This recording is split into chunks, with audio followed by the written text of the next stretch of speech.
Saxena doctor साहब सबको जाने हैं ऊपर, कौन न रहेगो। हम सब मर जाएंगे, लेकिन क्या आपने संजीवनी बूटी खाई है? आप नहीं मरेंगे।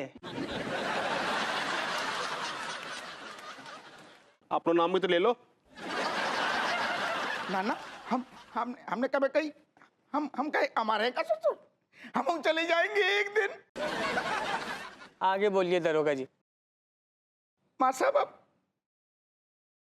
अब क्या बोले आगे, कब बोले आगे? देखो सामने देखो, भैया विभूति बड़े खुश मिजाज आदमी थी, चेहरे में हमेशा हमेशा उनकी मुस्कुराहट रहती थी, आंखों में एक अजीब सा रूठोपन रहते, तो अजीब से कॉम्बिनेशन की पैदाइश थे। आज चले गए। लोगों के मामले में उंगली करने की इनकी बड़ी आदत थी, बड़ी खिल्ली उड़ाते थे जी। सुना, ये कौन बदतमीज आदमी है, मेरे बच्चे की श्रद्धांजलि की आड़ लेके उसे जलील कर रहा है, हैं? सही बात कह रहा हो चचा। जेगा बदतमीज है दरोगा जी, चुपचाप नीचे बैठ जाओ। अरे ठीक है, भगवान इनकी आत्मा को शांति दे। दादा यहाँ उपस्थित सभी महानुभावों को मेरा प्रणाम। विभूति भैया के बारे में मैं सिर्फ इतना ही कहना चाहता हूँ कि उनमें संस्कार नाम का चीज नहीं था।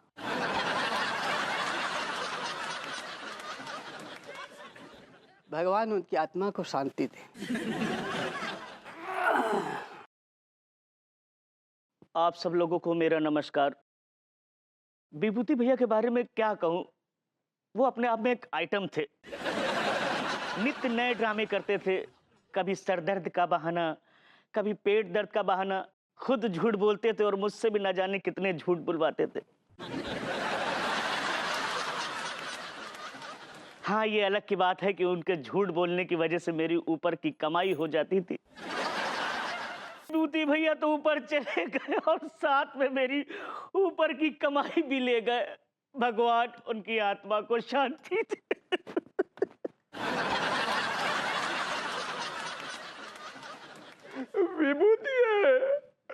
विभूतिया मेरा यार था, मेरे ही टुकड़ों में पलता था, और उसे कभी भी पैसों की जरूरत पड़ती थी तो वो मुझसे ही पैसे मांगता था। करीब 5.5 लाख रुपए का उस पर मेरा कर्जा था, जो कभी लौटाने का नाम तक नहीं लिया। उसको मैं कभी कभी शराब भी पिलाता था, यहाँ तक कि गुलफाम कली के कोठे का भी बिल में ही पे करता था।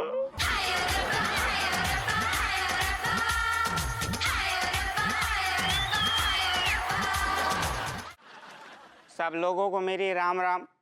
मैं तो ये कहूँगा कि विभूति सेठ जी जैसे भी थे, गंदे आदमी कह लो, लीचड़ आदमी कह लो, जलील आदमी कह लो, लेकिन वो हमेशा मेरे लिए फायदे का सौदा रहे। कसम से कह रही हूँ, क्योंकि कई बार उन्होंने मेरे काइया सेठ के हलक से मेरी तनख्वाह निकालने में मेरी मदद की है। हाँ, मैं तो इतना कहूंगा कि विभूति सेठ जी के रूप में मेरा मददगार मसीहा चला गया। भगवान उनकी आत्मा को शांति दे दियो।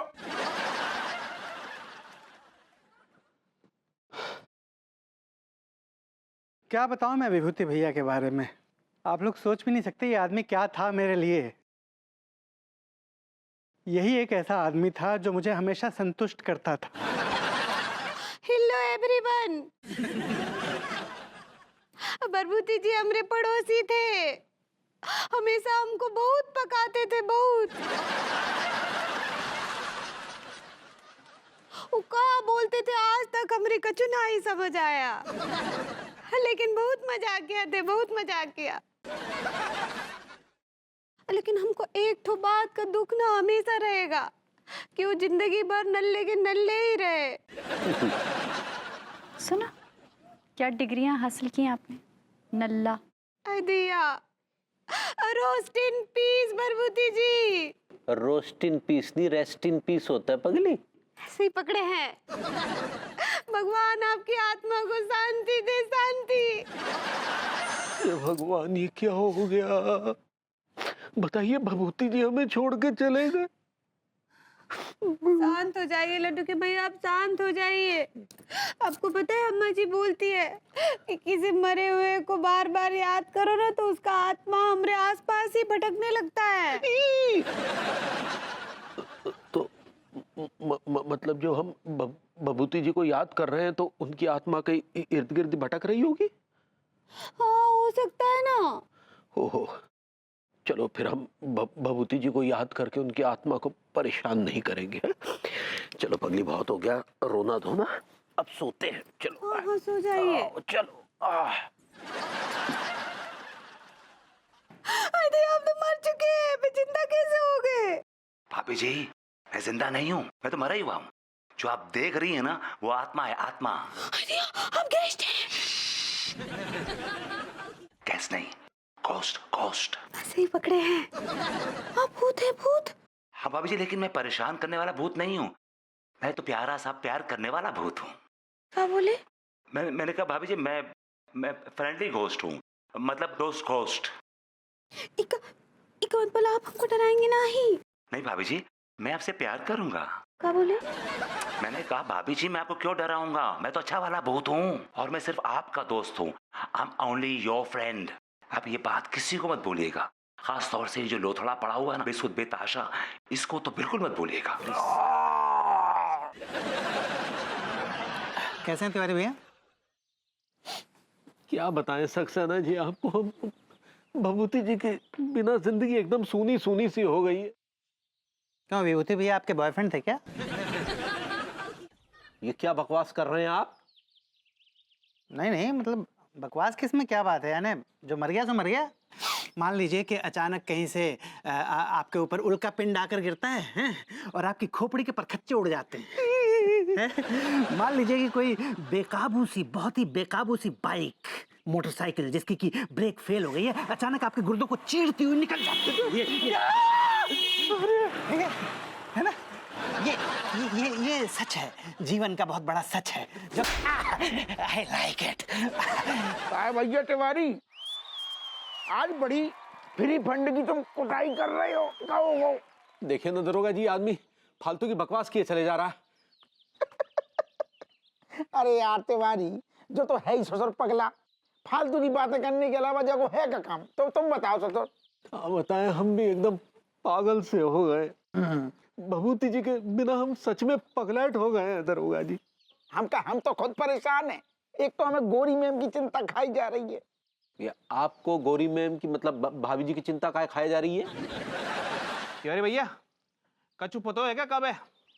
कब है? भैया जी यही विभूति भैया की 13वीं की दावत कब है गई? भैया बड़े दिन है गए 13वीं की दावत खाए। कमल खान सही कह रहे हो यार।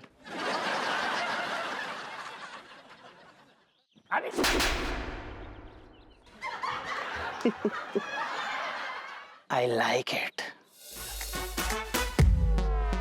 देख तेरा रंग सावला हुआ बावला, लड़की नहीं है तू है गरम मामला, बोलती बंद मुड़ी कहूँ क्या भला, कुछ भी कहा नहीं जाए। चन्नई तो दिल्ली हिले है लंदन, जैसे रवीना टंडन। चले कहीं दिल जरा देख ले आकर परवाने। जब हप्पू सिंह जैसे किसी अकेली औरत को देखते हैं ना तो उसके आसपास भंवरे की तरह मंडराने लगते हैं। अगर मैंने भी इसके गुर्दों पर पुलअप्स ना किए तो मेरा नाम भी विभूति नारायण मिश्रा नहीं। हप्पू